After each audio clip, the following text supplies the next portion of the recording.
नमस्कार दोस्तों, success classes के ऑनलाइन प्लेटफॉर्म पर आपका स्वागत, अभिनंदन।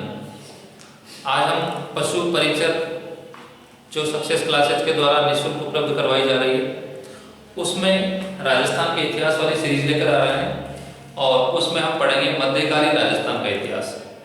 अब आप सब लोग जानते हैं कि मध्यकाल में यहाँ पर राजपूतों के द्वारा शासन किया गया था और राजपूतों के द्वारा किन किन रियासतों में किस किस कालक्रम के दौरान शासन किया गया वो सब हम चर्चा करेंगे।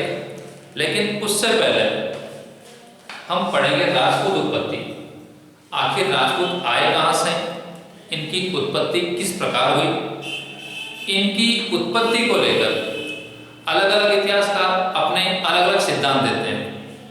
तो जो प्रसिद्ध इतिहासकार हैं और उनके द्वारा राजपूतों की उत्पत्ति को लेकर क्या क्या सिद्धांत दिए गए उनमें से आज हम बात करेंगे कुछ प्रमुख इतिहासकारों के सिद्धांतों के बारे में।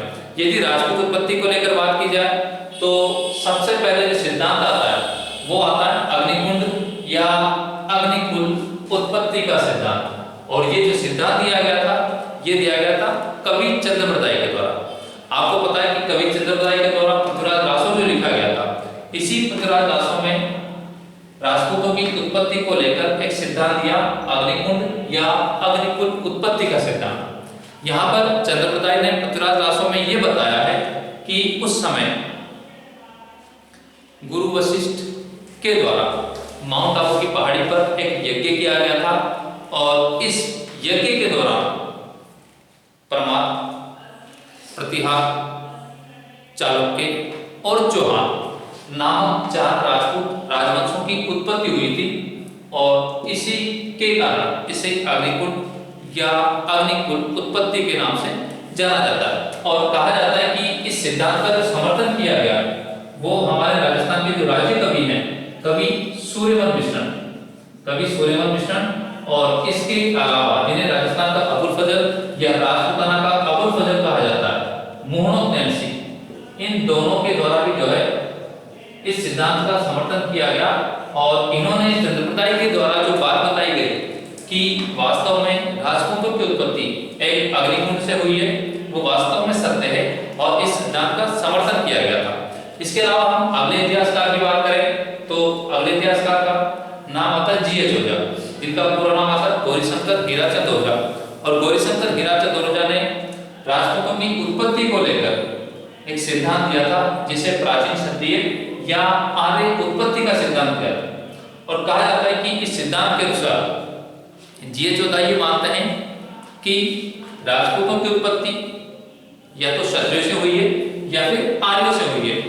और ये कहते हैं कि ये जो क्षत्रिय या आर्य थे ये या तो सूर्यवंशी हुआ करते थे या चंद्रवंशी हुआ करते थे। अर्थात हम ये कह सकते हैं कि जी.एच. ओझा ने अपना जो सिद्धांत दिया उसमें प्राचीन क्षत्रिय या आर्य उत्पत्ति का नाम लिया है और इन्हें जो है सूर्यवंशी या चंद्रवंशी रूपों में वर्गीकृत किया है। ठीक है, इसके आगे बात करें तो हमारे जो नेक्स्ट सिद्धांत वाले आते हैं, जो नेक्स्ट इतिहासकार हैं, इनका नाम है कर्नल जेम्स टोड। और कर्नल जेम्स टोड का जो सिद्धांत दिया गया वो सब्सिटियन या विदेशी उत्पत्ति का सिद्धांत के नाम से जाना जाता है। यहाँ पर कर्नल जेम्स टोड ये कहते हैं कि जिस प्रकार से राजपूतों का रहन सहन है, जिस तरह से राजपूतों का खान पान है, जिस तरह से राजपूतों के गुण मिलते हैं, चाहे वो इनका शिकार करना हो, चाहे इनका शस्त्र पूजा करना हो, ये जो सारे गुण हैं ये मुझे शक-चीतियों में मिलते हैं जो एक विदेशी जाति हुआ करती थी। और इसी आधार पर कर्नल जेम्स टोड ने राजपूतों की उत्पत्ति जो है ये मानी है शक-चीतियों से। और इसके अलावा हम बात करें अगली सिद्धांत की तो कहा जाता है कि जो चीनी इतिहासकार थे कनिंघम, इन्होंने राजपूतों की उत्पत्ति को लेकर ये बताया था कि राजपूत जो है ये यूची जाति की संतान है। ठीक है, इसके आगे बात करें तो एक नाम आता है बीडी चट्टोपाध्याय। और बीडी चट्टोपाध्याय ये कहते हैं कि राजपूत जो है ये सामाजिक आर्थिक प्रक्रिया या इनका जो मिश्रण था जिसे मिश्रित सिद्धांत कहा जाता है उसकी उपस्थिति।